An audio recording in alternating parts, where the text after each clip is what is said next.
রোজা থেকে daily daily একটা খাবার খেতে খেতে মুখে অরুচি আসা পড়ছে। তাই ছেলে মেয়েরা আজকে বলতেছে আজকে অন্যরকম কিছু চাই, চাইনিজ খাবার চাই, হয় বাইরে নিয়ে যাও নাহলে বাসায় বানায় দাও। হ্যালো ভিউয়ার্স, কেমন আছেন? আশা করি সবাই ভালো আছেন। আলহামদুলিল্লাহ, আমিও আপনাদের দয়ায় অনেক ভালো আছি। কি করব আর, তাদের আবদার রক্ষা করতে আজকে তো নিজেই বাসায় তৈরি করে নিলাম কিছু প্লেটার, যা বাচ্চারা বাইরে গিয়ে খেতে চায়। তাই বললাম যে বাইরে যেতে হবে না, বাসায় তৈরি করে নিই। তাই শুরু করে দিলাম আজকে রান্নাবাড়ির আয়োজন। এখানে আমি চিকেনগুলো আগে থেকে ম্যারিনেট করে আমি ডিপ ফ্রিজে করে রেখে দিয়েছিলাম, ওগুলো বের করে রাখলাম নরমাল হওয়ার জন্য। আর এদিক দিয়ে আরেকটা মুরগি ভিজিয়ে নিয়েছিলাম, আর রাত্রে সাহারি রান্না করার জন্য ভিজিয়ে নিয়েছিলাম মাছ। আর এদিকে আমার বাসায় সবজি ছিল না, যেহেতু আমি চাইনিজ রান্না করব তো একটু সবজির প্রয়োজন আছে। তাই বা ছেলেকে পাঠালাম যে তুমি বাহির থেকে যে কিছু পেঁপে, বরবটি আর যা যা লাগে এগুলো নিয়ে আসো। ছেলে গিয়ে কী করলো, বরবটি আর খুঁজে পায় নাই, সকাল সকাল তো তাই এখনও দোকান তেমন একটা বসে নেই। ও পেঁপে নিয়ে এসেছে। আর এদিক দিয়ে ক্যাপসিকাম ছিল না বাসায়, ক্যাপসিকাম নিয়ে আসলো। এখন আমি পেঁপেটা ছিলে এখন কেটে নিচ্ছি সবজি আকারে, যেহেতু সবজিটা রান্না করতে হবে। ওরা আজকে কয়েকদিন ধরেই বলতেছে আম্মু আজকে চাইনিজ রান্না করো একদিন, না হলে আমরা চলো বাইরে যাই গিয়ে খেয়ে আসি। তো চিন্তা করলাম রোজা রমজানের সময় বাইরে যেতে কেমন লাগে, একটু অস্বস্তিকর লাগে। আর সারাদিন টায়ার্ড হয়ে যায়, বাইরে দৌড়াদৌড়ি না করে বাসায় রান্না করে দিই। তখন তো আজকে ছেলে আমার সাথে সহযোগিতা করলো অনেক, ছেলেকে নিয়ে আজকে তৈরি করে নিলাম এই চাইনিজ প্লেটারটা। তাই এখানে আমি ক্যাপসিকাম দুইভাবে কেটে নিয়েছি, গোল গোল করেও কেটে নিচ্ছি, আর তারপরে লম্বা করে স্লাইস করেও কেটে নিয়েছি, যেহেতু আমি দুইটা জায়গায় এটা ইউজ করব। আর এদিক দিয়ে মুরগিটা কেটে নিচ্ছি আমি এখানে। মুরগির যে চিকেন যে কারিটা ওটা রান্না করবো, এই জন্য ছোটো ছোটো পিস করে মুরগিগুলোও কেটে নিয়েছি।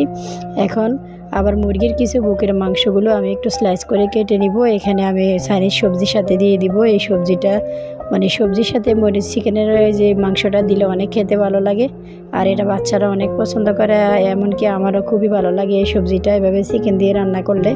তাই মুরগিগুলো এখন ধুয়ে পরিষ্কার করে নিচ্ছি।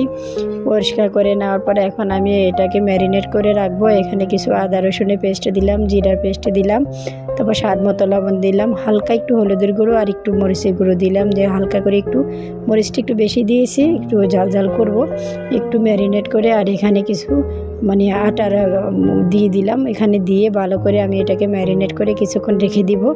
এটা ম্যারিনেট মশলাগুলো ভালো করে মিক্স হতে থাকুক। এই ফাঁকে আমি কাটা সবজিগুলো ধুয়ে নিচ্ছি ভালো করে। পেঁপের গায়ে অনেক আঠালো ভাব থাকে, এগুলো ধুয়ে পরিষ্কার করে নিয়েছি। আর আমি এখানে একটু হালকা গরম পানি দিয়ে একটু ধুয়ে নিলাম। তারপরে সবজিগুলো দুইটা ধোয়া দিয়ে সাথে আমি গাজর দিয়ে দিলাম, গাজরটাও ধুয়ে নিলাম। চিকেনের যে মাংসটা ছোট ছোট করে কেটে নিয়েছি ওটাও ধুয়ে নিচ্ছি। এখানে বিকাল হলে রান্না তো করতেই হবে, আর যদি একটু বাড়তি রান্না থাকে তাহলে একটু আগে থেকে শুরু করতে হয়। তা আমিও আজকে আগে থেকে শুরু করলাম। আর এখানে ক্যাপসিকামগুলো আমি ভুলে গেছিলাম ধোয়ার আগে কাটতে, তাই একটু কাটার পরে ধুয়ে রেডি করে সব তৈরি করে নিলাম। আর এদিকে আমি কি করছি, সবজিটা একটু চুলার মধ্যে একটু গরম করতে ভাপ দিতে দিয়ে দিলাম পানি দিয়ে। আর চাউলটা এখানে আমি ধুয়ে নিচ্ছি ভালো করে। চাউলটা আসলে এটা খোলা চাউল, তাই একটু ভালো করে ধুয়ে নিচ্ছি যেন ময়লা না থাকে। তারপরে এদিক দিয়ে চাউলটা একটু লবণ দিয়ে হাফ সিদ্ধ করে নিব, তাই এখানে বসিয়ে দিলাম। আর এদিক দিয়ে এটা একটু নেড়ে ছেড়ে দিচ্ছি, দেখি এটা মোটামুটি সিদ্ধ হয়ে আসছে। তারপরে এদিক দিয়ে আবার আমার এই যে সবজিটা যে হাফ সিদ্ধ করে নিলাম, এটা একটু সেঁকে নিলাম, সেঁকে পানি ঝরে নিলাম, এটা মোটামুটি হাফ সিদ্ধ করে নিলাম। আর এদিক দিয়ে একটি পাতিলে আমি তেল গরম করতে দিয়ে দিয়েছি। আর এই চাউলটা একটু নেড়ে দিলাম, দিয়ে এগুলো একটু ভেজে নিব, একটু ভালো করে কড়া করে এগুলো চিকেনগুলো ভেজে নিব। এগুলো অনেকক্ষণ ম্যারিনেট করে রেখে দিয়েছিলাম, এখন একটু ভেজে নিচ্ছি। চিকেনটা ভালো করে ভাজলে খেতেও ভালো লাগবে।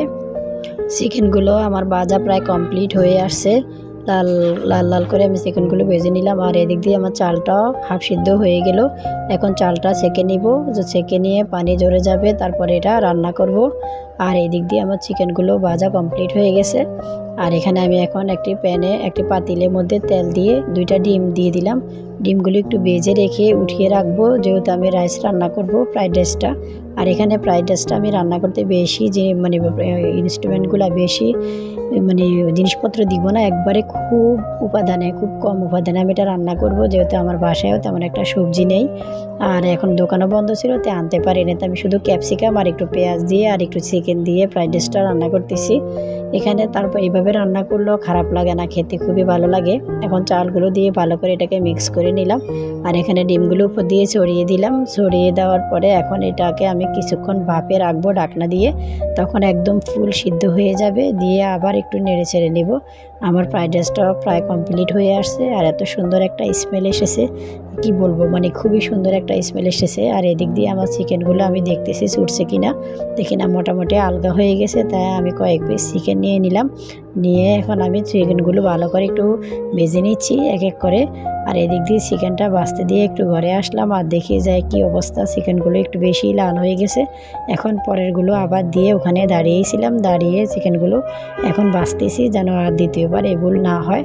যাক, মোটামুটি আমার চিকেনগুলো খুব সুন্দর হয়ে গেছে ভাজা। আজকে যদি শাশুড়ি আম্মা থাকতো তাহলে খবর আসছিল যে চিকেনগুলো এভাবে আমার পড়া গেল কেন। যাক, বাচ্চা গেছি, কি আর করবে। এখন চিকেনগুলো আমার ভাজা কমপ্লিট হয়ে গেছে। আর এদিক দিয়ে আমি একটা মানে খুবই সুন্দর আর খুবই মানে কি বলবো ডিলিশিয়াস একটা মানে চিকেন কারি রান্না করে নিলাম, যেটা বাচ্চাদের খুবই ফেভারিট এটা। আর এখানে আমি আর একটা চাইনিজ সবজিও মানে রান্না করতেছি। সবজিটার মধ্যে আমি সবগুলো উপকরণ দিয়ে এখন একটু যে কর্নফ্লাওয়ার দিয়ে সুন্দর করে একটা মানে গ্রেভি হয়ে গেল, রান্নাটা কমপ্লিট হয়ে আসলো। আর এখানে উপর দিয়ে একটা সিদ্ধ ডিম ছড়িয়ে দিলাম। যেমন দেখতে মানে খুবই সুন্দর হয়, আর দেখে তো এটা খুবই দারুণ হয়েছে। আর চাইনিজ সবজি ছাড়া তো প্লেট আর আনকমপ্লিট। ভিডিওটা যদি ভালো লাগে আপনারা লাইক কমেন্ট করে অবশ্যই পাশে থাকবেন। আর কে কোথায় দেখেছেন অবশ্যই কমেন্টে জানাবেন। আজকে এই পর্যন্ত, আসসালামু আলাইকুম।